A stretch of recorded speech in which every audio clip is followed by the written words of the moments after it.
Praise the Lord. സ്നേഹമുള്ളവരെ, ഹെബ്രായർ 13:8 തിരുവചനം പറയുന്നു, യേശു ക്രിസ്തു ഇന്നലെയും ഇന്നും എന്നും ഒരേ ആൾ തന്നെയാണ്. 2000 വർഷങ്ങൾക്ക് മുമ്പ് യേശു ചെയ്ത അത്ഭുതങ്ങളും അടയാളങ്ങളും ഇന്നും ഈ ഭൂമിയിൽ സംഭവിച്ചു കൊണ്ടിരിക്കുകയാണ്. കാരണം യേശു ക്രിസ്തു ഇന്നലെയും ഇന്നും എന്നും ഒരേ ആൾ തന്നെയാണ് എന്ന് വ്യക്തമാക്കുകയാണ്. യേശു ഇന്നും ചിലരെ തൊട്ടു സുഖപ്പെടുത്തുന്നുണ്ട്, ചിലരെ പേര് ചൊല്ലി വിളിക്കുന്നുണ്ട്, ചിലരോട് ഭയപ്പെടേണ്ട, ഞാൻ നിന്നോട് കൂടെയുണ്ട് എന്ന് പറഞ്ഞ് ധൈര്യപ്പെടുത്തുകയും ആശ്വസിപ്പിക്കുകയും ചെയ്യുന്നുണ്ട്.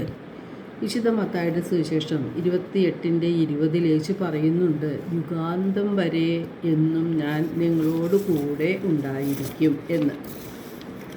ലോക അവസാനം വരെ നമ്മോടൊപ്പമായിരിക്കാൻ വേണ്ടി അപ്പമായി മാറി തിരുവോസ്തിയിൽ ഈശോ സജീവനായി വസിക്കുന്നു. ഇതാണ് ഏറ്റവും വലിയ അത്ഭുതവും അടയാളവും. ഈശോയുടെ തിരുമുഖം തിരുവോസ്തിയിൽ കണ്ടവർ ഇന്നും നമ്മുടെ സമൂഹത്തിൽ ധാരാളമുണ്ട്. ഈ അനുഭവം കിട്ടിയവരെല്ലാം യേശുവിനു വേണ്ടി തീക്ഷ്ണതയോടെ പ്രവർത്തിക്കുന്നതും ആത്മാക്കളെ രക്ഷിക്കുന്നതിനു വേണ്ടി പരിശ്രമിക്കുന്നതും നമുക്ക് കാണുവാൻ കഴിയും. അനുഭവങ്ങൾ പങ്കുവയ്ക്കുമ്പോൾ ദൈവത്തെയാണ് നാം മഹത്വപ്പെടുത്തുന്നത്. അതുവഴി ജനങ്ങളുടെ വിശ്വാസം വർദ്ധിക്കുവാൻ ഇടവരും. ഇതൊരു പ്രേക്ഷിത വേല തന്നെയാണ്.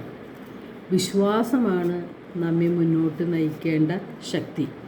ജീവിക്കുന്ന ദൈവത്തിൽ നിന്നും നാം വിശ്വാസരഹിതമായ ദുഷ്ടഹൃദയം മൂലം അകന്നു പോകാതിരിക്കാൻ ശ്രദ്ധിക്കണം.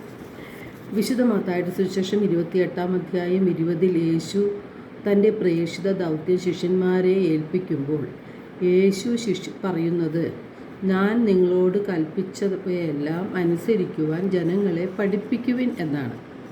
ഈ ദൗത്യം ഇന്ന് ഏറ്റെടുക്കേണ്ടത് നാം ഓരോരുത്തരുമാണ്. നാം ദൈവവചനങ്ങൾ അനുസരിക്കുകയും അവ അനുസരിക്കാൻ മറ്റുള്ളവരെ പഠിപ്പിക്കുകയും ചെയ്യണമെന്ന് യേശു നമ്മോട് ആഹ്വാനം ചെയ്യുകയാണ്. എന്തിനു വേണ്ടിയാണ് നാം ദൈവത്തിൻ്റെ വചനം അനുസരിക്കേണ്ടത്? വഴിപിഴച്ചതും വക്രതയുള്ളതുമായ ഈ ലോകത്തിൽ നാം നിർദോഷകരും നിഷ്കളങ്കരുമായി തീർന്ന് ദൈവമക്കളാകുവാൻ നമുക്ക് സാധിക്കണം. അതിനാണ് ദൈവവചനങ്ങൾ സ്വീകരിക്കാനായിട്ട് പറയുന്നത്. ഈ ലോക ജീവിതത്തിൽ നമ്മെ രക്ഷിക്കാൻ കഴിയുന്നത് ദൈവത്തിൻ്റെ വചനങ്ങൾക്കാണ്. ഫിലിപ്പി 2:16 വിശുദ്ധ പൗലോസ്ലീഹ പറയുന്നുണ്ട്, ജീവൻ്റെ വചനത്തെ മുറുകെ പിടിക്കുവിൻ എന്ന്.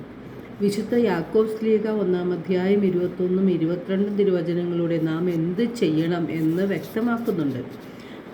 ആകയാൽ എല്ലാ അശുദ്ധിയും വർദ്ധിച്ചു വരുന്ന തിന്മയും ഉപേക്ഷിച്ച് നിങ്ങളിൽ ഭാഗിയിരിക്കുന്നതും നിങ്ങളുടെ ആത്മാക്കളെ രക്ഷിക്കാൻ കഴിവുള്ളതുമായ ജീവൻ്റെ വചനത്തെ വിനയപൂർവ്വം സ്വീകരിക്കുവിൻ. നിങ്ങൾ വചനം കേൾക്കുക മാത്രം ചെയ്യുന്ന ആത്മവഞ്ചകരാകാതെ അത് അനുവർത്തിക്കുന്നവരും ആയിരിക്കുവിൻ. അപ്പോൾ നമുക്ക് യേശുവിൻ്റെ വചനങ്ങൾ സ്വീകരിക്കാനും അവ അനുസരിച്ച് നമ്മുടെ ജീവിതത്തെ ക്രമപ്പെടുത്തുവാനും നമുക്ക് കഴിയണം. അങ്ങനെ നമ്മുടെ ആത്മാക്കളെ രക്ഷിക്കുവാൻ നമുക്ക് എല്ലാവർക്കും സാധിക്കും. എല്ലാവർക്കും ഒരു നല്ല ദിനം ആശംസിക്കുന്നു. ദൈവം നമ്മെ ഓരോരുത്തരെയും സമൃദ്ധമായി അനുഗ്രഹിക്കട്ടെ.